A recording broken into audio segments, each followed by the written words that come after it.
အားလုံးပဲမင်္ဂလာပါဒီနေ့ကျွန်တော်အကြမ်းမြင်တဲ့ပတ်သက်ပြီးတော့ကားလေးတစ်ပုဒ်တင်ပေးမယ်ကားလေးတစ်ပုဒ်တင်ပေးမယ်ဒါပေမဲ့တခုတော့ပြောမယ်တင်ပေးတဲ့ဆရာကိုယ်တိုင်ကရပါသလားလို့မေးရင်တော့ရပါတယ်လို့ပြောရင်လည်းကျွန်တော်လိန်တာဖြစ်ပြီးမရဘူးလို့ပြောရင်လည်းကျွန်တော်လိန်တာပါဘာလို့လဲဆိုတော့ကျွန်တော်ဒီအကြမ်းမြင်ကိုဟောနိုင်ပြောနိုင်ပြီးတော့နေရာတိုင်းတွေ့နေရာတိုင်းမြင်နေတဲ့ပုံကိုယ်တရားမဟုတ်တဲ့အတွက်အကြမ်းမြင်ရပါတယ်လို့လည်းပြောမရတယ်လို့မရပါဘူးလည်းပြောမြတဲ့လူမျိုးပါအားကြောင့်နော်ပြေရနေတဲ့ခက်ပါတယ်ဒါပေမဲ့ရနိုင်တဲ့နီးတွေရနိုင်တဲ့ခါတိုင်းတွေကနေပြီးတော့မှနော်ကျွန်တော်ဂါရာလေးတွေပြီးရင်နောက်စမတွေနောက်အင်းတွေဒီဓာလေးတွေကိုတော့တနေ့ကိုတစ်ခု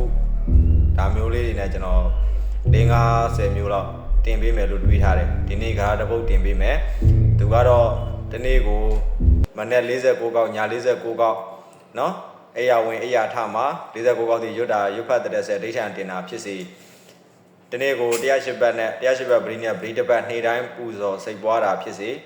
45ရက်လောက်ပုံမှန်လုပ်ကြည့်လို့ရှိရင်ရှေ့ဖြစ်လာမဲ့ကိစ္စတွေကိုစရမအာယုံအနေနဲ့ကိုယ်စိတ်ကနေပြီးတော့စံတစ်ခုရပြီးတည်တာတော့၎င်းနောက်ပုဂ္ဂိုလ်တစ်ပါးပါးကကိုယ့်ကိုလာပြောသလို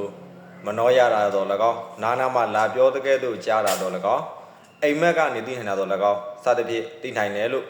ကျမ်းနေမှာအညွှန်းပါပါတယ်နော်ကိုယ်တိုင်စမ်းကြည့်ပါကျင့်ကြည့်ပါနော်တချို့ကျွန်တော်တို့ချီမှာလာတောင်းနေုံနဲ့လဲဂါရာတွေရနေုံနဲ့လဲလိုချင်တဲ့သိဋ္ဌိရပြီးတော့မဟုတ်တာကိုယ်တိုင်လုံနိုင်မှရတာဖြစ်တဲ့အတွက်ပါကြိုးစားပါတကယ်လိုချင်တယ်ဆိုရင်တော့လုပ်ပါဒါပဲနဲ့လူတွေကအကြအမြင်တို့တိုက်တို့ဓာတ်တို့ဆိုလို့ရှိရင်တအားစိတ်ဝင်စားတာအဲ့ဒီဟာကိုတခုတော့ပြောချင်တယ်ခင်ဗျားတို့အကြအမြင်ရပြီဆိုတော့ဘာလုပ်မှလဲနော်ဘယ်ရင်ဟောစားမလို့လားနောက်တစ်ခုကတိုင်းနဲ့ဆက်ပြီးဘယ်တိုက်ကလဲဆိုတာသိကျင်နေတယ်ဘာလို့မှလဲညောက်တွေအကျိုးရှိလို့လား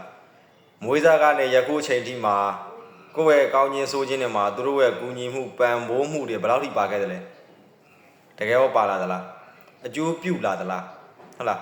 အကျိုးပြုလာလို့တယောက်ကိုတယောက်အကျိုးပြုလို့ကိုင်းကျုံမိကျွန်းကမ်းမိမို့လို့ဒါတယောက်ကျေးဇူးတူးမြတ်တာနဲ့ပြန်လဲပြီးတော့သိရခင်ရလို့ဆိုရင်တမျိုးနောက်ဘာမှအကျိုးကျေးဇူးမရှိရင်အဲ့ဒါကြီးပြန်သိကျင်မနေကြပါနဲ့နော်တန်တရားရှိပါတယ်ကျွန်တော်စိတ်ကအစွဲမကောင်းရင်အဲ့သူတို့ဆွဲနေတဲ့အချိန်မှာတည်သွားရင်လက်ကနေတိုက်ပြန်ပြုံးမယ်နော်